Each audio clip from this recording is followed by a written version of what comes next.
Hello කට්ටිය කොහමද ලංකාවේ මගේ යාළුවෝ කොහමද හොඳින් ඉන්නවද ඔයගොල්ලන්ගේ සිහින බලාපොරොත්තු කොහමද රුමේනියාවට එන්න තියෙන අඩිතාලම ඔයගොල්ලන්ගේ ක්‍රියාමාර්ග අරගෙන තියෙනවද හැම දෙයකටම සුබවතනවා මං අද කියන්න යන්නේ ඔයගොල්ලන්ට බොහොම හොඳ කාරණයක් ගැන මම ඔයගොල්ලන්ට මේ පිළිබඳ ගොඩාක් අවස්ථාවල මෙන්ෂන් කරලා තියෙනවා කියලා තියෙනවා මම අද කියන්නේ ලංකාවේ ඉඳන් රුමේනියාවට ඇවිල්ලා හරි ඒක කරගත්තා එහෙම හිතමුකෝ අපි අලුත් අය සහ එන්න ඉන්න අය ඇප්ලයි කරලා ඉන්න අය හරි එතනින් පස්සේ රුමේනියාව ඉඳන් තමන්ගේ සිහින රටකට කොහොමද යන්නේ තමන්ගේ ඇස් දෙකෙන් ඒ රට සැබෑවක් කරගන්නේ බලාගන්නේ කොහොමද කියලා හරිද ඒ වගේම මම කියනවා ප්‍රෝග්‍රෑම් එක අතරතුර ඕගොල්ලන්ට මොකද මම මේ ගමන ගියා දවස් 4කට කොච්චර මුදලක් මට වියදම් වුණාද කෑම බීම විනෝදය සඳහා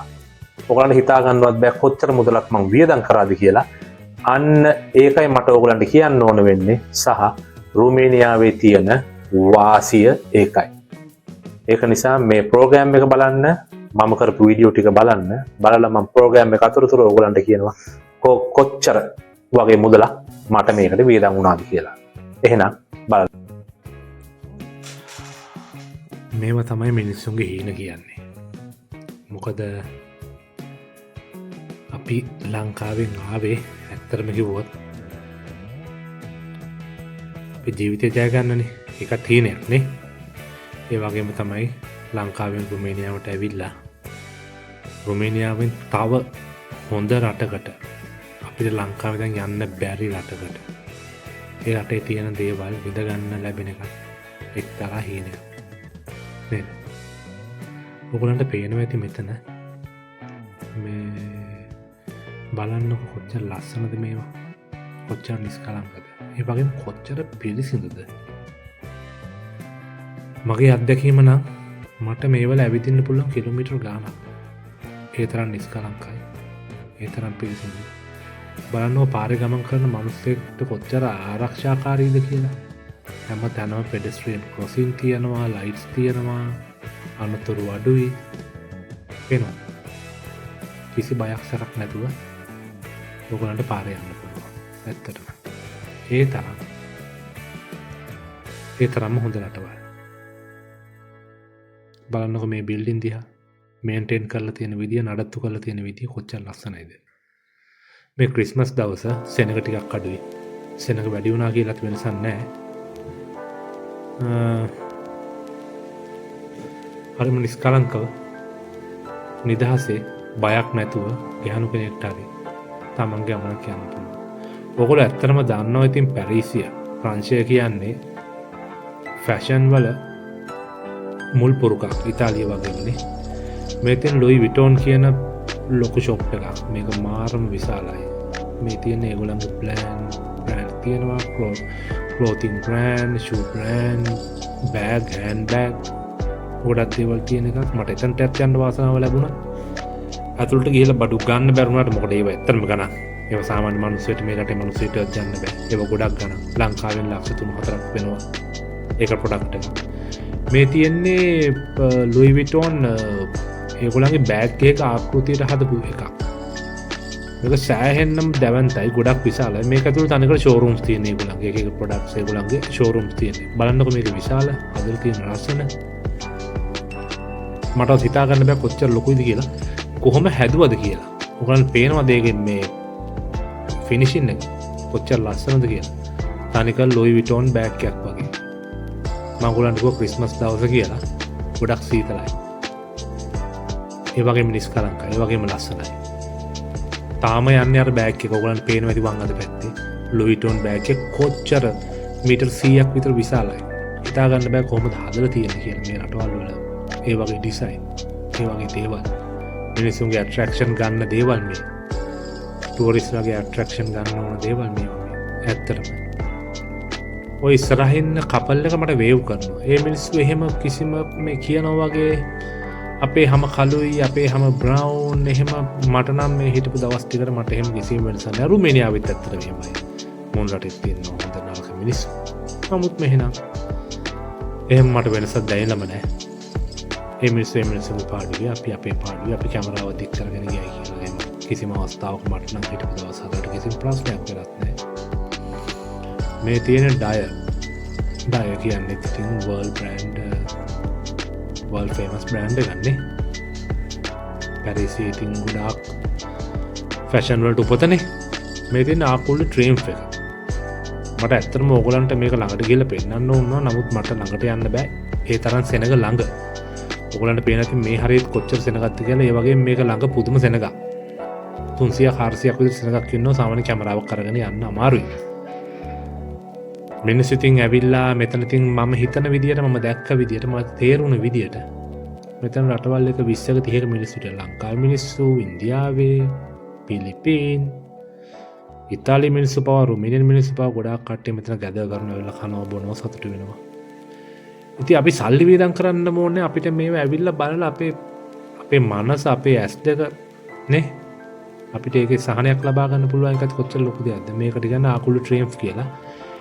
ඒකෙම අනුරුවක් තියෙනවා රුමේනියාවෙත්. ඕගලන්ට රුමේනියාවට ආවම බලා ගන්න පුළුවන්. ඕගලන්ට පේනවා ඉතින් මේක. මෙතන තියෙන මාලිකාවක් කැසල් එක. අවුරුදු 800 ගානක් විතර පරණයි කියලා තමයි මේ මම අහපු කෙනෙක්ගෙන් විතර කිව්වේ. මේක තනිකර හදලා තියෙන ලී වලින්. නමුත් ඒක පොඩ්ඩක්වත් සවුත් වෙලා නැහැ. අදටත් ඒ විදිහටම තියෙනවා. මේගොල්ලෝ හොඳට නඩත්තු කරලා තියෙනවා. ස්ටැචු එහෙම හරිම ලස්සනට කරලා තියෙනවා. පරණ දේවල් වුණාට අද කාලටත් හරියන්න පුදුම ලස්සනට හදලා තියෙනවා. මේක තමයි මම ආසම දේ. ලොකු ස්ක්වයර් එකක්. මෙතන තනිකර මිනිස්සු ගැද කරනවා. මෙතන ඇතුලේ ෂොප්ස් තියෙනවා. කනවා බොනවා සතුටින් ඉන්නවා. හිතාගන්න අමාරු. ඉතින් අපේ ලංකාවේ අසරණ මිනිස්සු මං ඒකයි කියන්නේ එන්න රුමේනියාවට ඇවිල්ලා රුමේනියාවෙන් ඕගොල්ලන්ගේ සිහින රට තෝරගන්න. මං හැමතිස්සෙම කියන්නේ ඒකයි හැමෝටම. ඕගොල්ලෝ දන්නවද මේ ගඟ මොකක්ද කියලා? මේකට කියන්නේ රයන් ගඟ කියලා. අමල් පෙරේරාගේ සින්දුවක් එහෙම තියෙන්නේ රයන් ගඟ. ප්‍රංශයුවේ තියෙන. ප්‍රංශයුවේ දැක්ක රයන් ගඟක් දැක්ක. අයිෆල් ටවර් එකක් දැක්ක. මෙතන රයන් ගඟ. බලන්නකො කැමරාව කොහෙට හැරෙවුවා ලස්සන විතරයි. ලස්සනයි පිරිසිදුකමයි පිළිවෙලයි විතරයි. මගේ කැමරාව කොහෙට හැරෙව්වත් මට දැනුනේ ටික. ඔයගලන්ටත් ඒ ටික දැනෙන්න වෙයි. මිනිස්සුන්ගේ පිළිවෙල, පාර පනින පිළිවෙල, පාර ගමන් කරන පිළිවෙල, හැදියාව. ඔයගලන්ට පේන ඇති මේ තියෙන්නේ බෝට්ටු. මේක රයන් ගඟේ සවාරි යන බෝට්ටු. මේවා තව ටිකකින් සම්පූර්ණ ටූරිස්ට්ලාගෙන් පිරෙනවා. මේක සම්පූර්ණ රයන් ගඟ දිගේ පැරිසිය වටේම යනවා. අයිෆල් ටවර් එක කිට්ටුවෙන්මත් යනවා. ඒක හැබැයින් දකින්න ඕගොල්ලෝ ඇත්තටම උත්සාහ කරන්න රුමේනියාවට එන්න කියලා කියන්නේ. මමත් අද මේක දකින්නේ ඒකයි. ඔයගොල්ලන්ට පේන ඇති මේ බෝට්ටුවේ කොච්චර දෙනකක් යනවද මිනිස්සු ජීවිතේ විඳිනවද?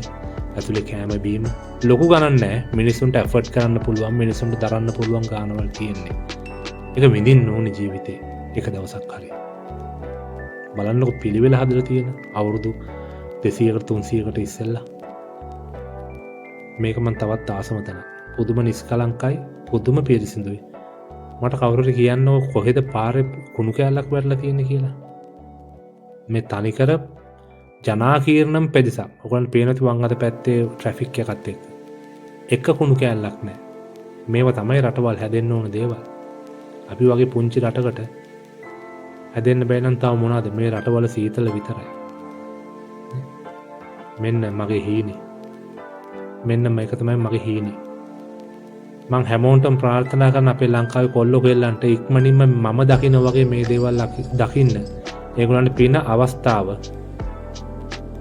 ලැබෙන්න කියලා මම හදවතින්ම ප්‍රාර්ථනා. අටි වීඩියෝ එක බැලුවද? මොකද හිතන්නේ වීඩියෝ හොඳද? හොඳ නම් කමෙන්ට් එකක් දාන්න. අඩුපාඩු තියෙනවා නම් ඒත් කමෙන්ට් එකක් දාන්න මට හදාගන්න ඉස්සරහට මේක අරගෙන යන්න. මොකද මේක ඇත්තටම කිව්වොත් හීනයක් නේ. ඒ පැරිස් ප්‍රංශේ පැරිස් අගනුවරට යන එක හීනයක්. ලංකාවේ දැන් සාමාන්‍යයෙන් අපි ඕගොල්ලෝ මේ ප්‍රෝග්‍රෑම් එක බලන කොල්ලෝ කෙල්ලෝ අපිට ප්‍රංශයට යනවා කියන ලංකාවේ දැන් ඇත්තටම හීනයක්. වීසා එකක් විශේෂයෙන්ම ටුවරිස් වීසා එකක් දාගන්නවා කියන්නේ හීනයක්. ඇත්තටම හීනයක් ඒක. ලොකු දේවල් ටිකක් පෙන්වන්න ඕනේ, මුදල් පෙන්වන්න ඕනේ, ව්‍යාපාර පෙන්වන්න ඕනේ, එක්ක එහෙන් ස්පොන්සර් කරන්න ඉන්නවනම් එහෙම කෙනෙක් පෙන්වන්න ඕනේ. නමුත් රුමේනියාට આવොත් මේ කිසිම දෙයක් නැහැ. රුමේනියන් TRC එක, රුමේනියන් identity එක පමණයි අවශ්‍ය. ඒක බලන්නෙත් නැහැ. ඒක චුට්ටක් බැලුවා, වැඩ කරනවාද කියලා බැලුවා, එච්චරයි. රුමේනියාවේ ඒක එක්ස්පයර් නැත්තම් ඔයගොල්ලන්ට යන්න පුළුවන්. කිසි ප්‍රශ්නයක් අහන්නේ. මම දැන් ඔයගොල්ලන්ට කියන්නම් මට මේකට කීයක් ගියාද කියලා. හරිද? කොහොමත් අපිට එන්න යන්න එයා ටිකට් එක එපා. හරි. එයා ටිකට් එකට එක පුද්ගලයෙක්ට අප් ඇන්ඩ් ඩවුන් දෙකටම ගියේ ලේ 10යි. එක්කෙනෙක්ට ලේ 10යි යන්නේ එක්කෙනෙක්ට. හරිද? ලේ 10යි. සාමාන්‍යයෙන් මට දවස් 4ට මට ගියා කෑම බීම. ඒ කියන්නේ මෙහෙ බත් තියෙනවා. මෙහෙ බත් තියෙනවා. ඔයගලන්ට කන්න පුළුවන් ෂවර්ම වර්ග, රොටි වර්ග තියෙනවා. අපේ කෑම වලට ගැලපෙන දේවල්, ඒසියන් ෆුඩ් වර්ග කන්න පුළුවන්. මේ සියලු දේම කාලා මට ගියේ යුරෝ වලින් ගත්තොත් යුරෝ 150ත් 200ත් අතර ප්‍රමාණයකින් දවස් 4කට කන්න පුළුවන්. ඇත්තටම හිතන්න පුළුවන්ද මේක ඇත්තක් කියලා? මොකද ලංකාවේ ඉඳන් ආවොත් ඕගොල්ලෝ කී දහක් වියදම් කරන්න ඕනේ. පඩි කීයක් ලංකාවේ එකතු කරන්න ඕනේ. නමුත් මම ඕගොල්ලන්ට කියනවා ඕගොල්ලෝ රුමේනියාවට ඇවිල්ලා පළවෙනි අවුරුද්ද ඕගොල්ලන්ගේ නයිට් එක ගෙවලා තව මාස කිහිපයකින් ඕගොල්ලෝ මේ ට්‍රිප් එක ප්ලෑන් කරොත් ඕගොල්ලන්ට පඩියකින් දෙකකින් සියලුම දේවල් ටික කම්ප්ලීට් කරගන්න පුළුවන්. එයාර් ටිකට්, එකමඩේෂන්, කෑම බීම. එහෙම නැත්නම් කවුරු හරි ඉන්නව නම් අඳුරන කෙනෙක් එකමඩේෂන් වලට 7-5ක්වත් 1 යුරෝ එකක්වත් යන්නේ නැහැ. මම ඒකයි ඕගොල්ලන්ට කියන්නේ එන්න රුමේනියාවට මෙන්න මේව වාසි. මොකද මම S2 ගෙන් බලාගත්තා. මම ඇත්තටම කියපු කතාවක් තියෙනවා මගේ Facebook එකේ. මගේ post එක දාද්දි පොඩි කාලේ TV එකේ දැකපුවා. දැන් හැබැයි දකින්නවා කියලා. ඇත්ත. ඒ මොකුත් නෙමෙයි රුමේනියාවෙ හින්දා. ඇත්තටම රුමේනියාවෙ හින්දා. ලේසියෙන් එන්න පුළුවන් රට.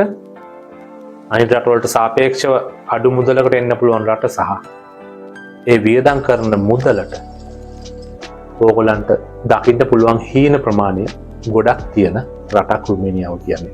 ඉතින් මම ඕගොල්ලන්ට කියන්නේ හැමදාමත් කියන්නේ එන්න පරක්කු වෙන්න එපා. මේකට එන්න, මේකට ඇවිල්ලා ඕගොල්ලන්ගේ නයිට් එක ගෙවලා ඊට පස්සේ තමන්ගේ ජීවිතේ දකින්න, තමන්ගේ හස්බන්ඩ් එක්ක, තමන්ගේ වයිෆ් එක්ක, තමන්ගේ දරුවන් එක්ක ෆැමිලි එක අරගෙන තමන්ගේ හීන දකින්න ඒ රටවල් වලට යන්න. මම ඊළඟට ඕගොල්ලන්ට කියනවා රුමේනියාවට ඇවිල්ලා ඒ හීන රටවල් වල රස්සාවක්, වර්ක් පර්මිට් එකක් හරියට දාගන්න කොහොමද කියලා.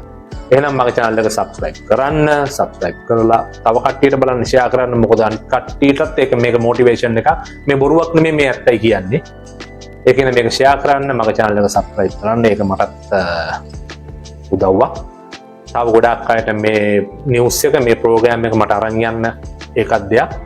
අනිත් පැත්තෙන් ලංකාවේ මිනිස්සුන්ට මේ කියන ටික, මේ පෙන්නන ටික ඒ මිනිස්සුන්ගේ දිරිමත් කරලා, ඒ මිනිස්සුන්ගේ පවුල්, ඒ මිනිස්සුන්ගේ දෙමව්පියෝ දරුවෝ ඉහළට නංවන්න මටත් වක්‍රව හෝ මට උදව් වෙන්න පුළුවන්. එහෙනම් ජය වේවා කට්ටියට. සුබදායි අනාගතයක්.